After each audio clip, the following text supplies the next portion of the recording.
AKIRA. You've likely at least heard of it. It's one of the most influential anime movies, as it brought the medium over to the West.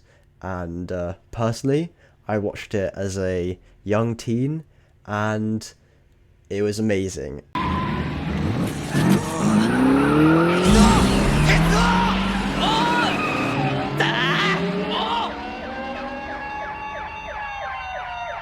It completely shocked me, but it also left me quite confused. And that day, I swore that I will eventually read the manga to try and figure out what the hell was actually going on in that film. And I finally done it. Just this winter, I read the full manga collection, and oh my god, it's one of the best reads I've had.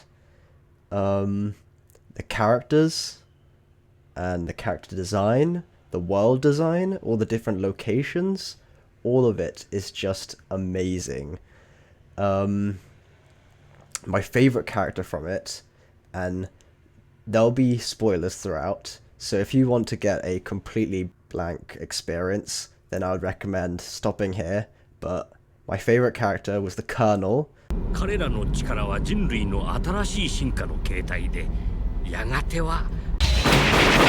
who in the film appears to be an antagonist. He's a bit villainy, he seems a little bit corrupt, and in the manga it still shows him as there's off statements about him using his power in the military for a bit of corruption, but he seems an overall good character. He is trying to use his influence, his power, to prevent the accident of AKIRA from happening again.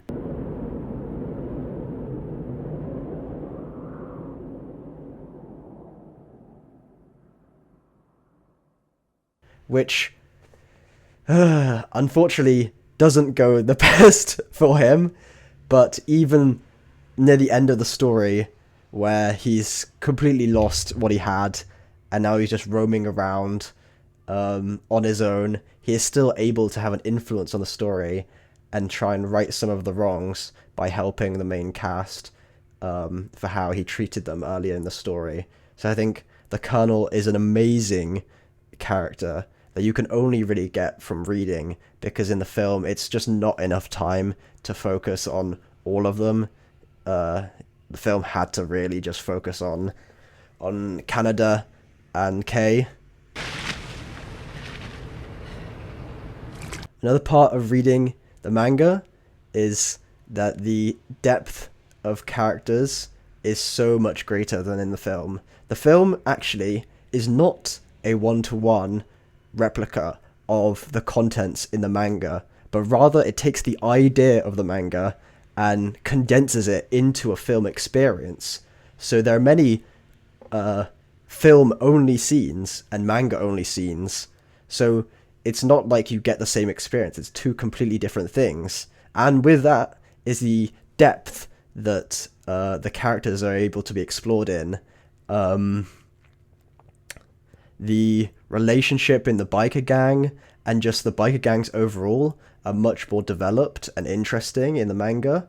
And the whole science behind what is happening in the story, with obviously the abilities that Tetsuo and the other numbered children have.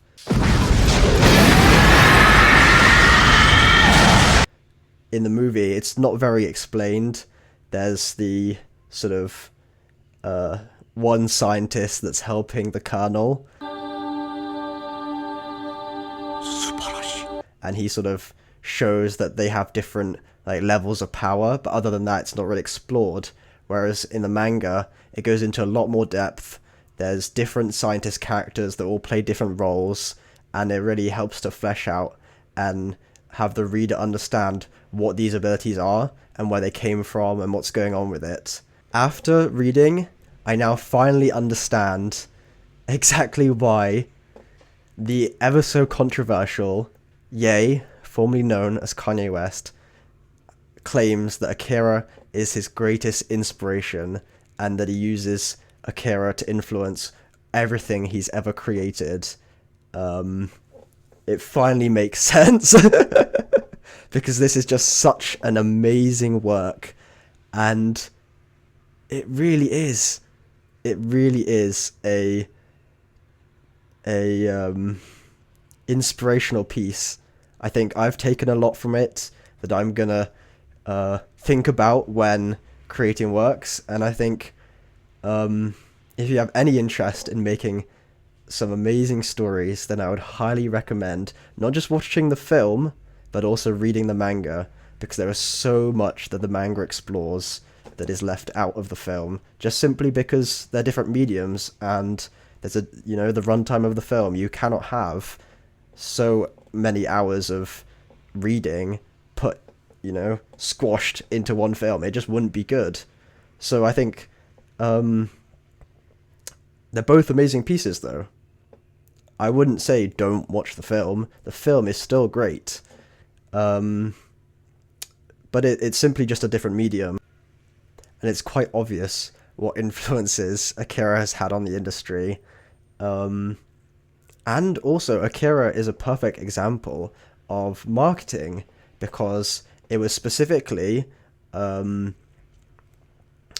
catered in a way that it would be more appealing to Western audiences, with the title being written in English for both the Western and Japanese publications at certain points throughout the runtime of the manga, the serialization, and the Akira film also being done in Japanese, both Japanese and English, for its initial release, so that it could cater to a wider audience.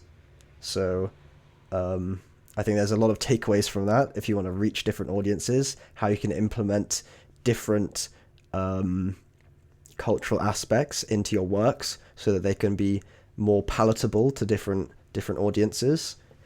And finally, the full Akira story should be getting an adaptation, Shin Akira, I think it's called, that will be coming soon, sometime in the future. So perhaps we'll be able to see the full manga Akira story in anime form, which will just be amazing.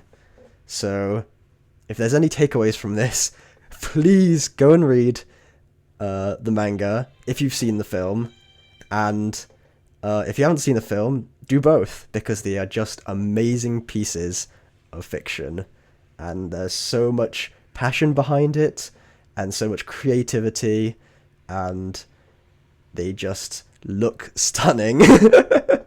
I cannot emphasize how beautiful some of the panels are, and how beautiful the animation in some of the bike scenes, in some of the fight scenes are in the film. So check them out.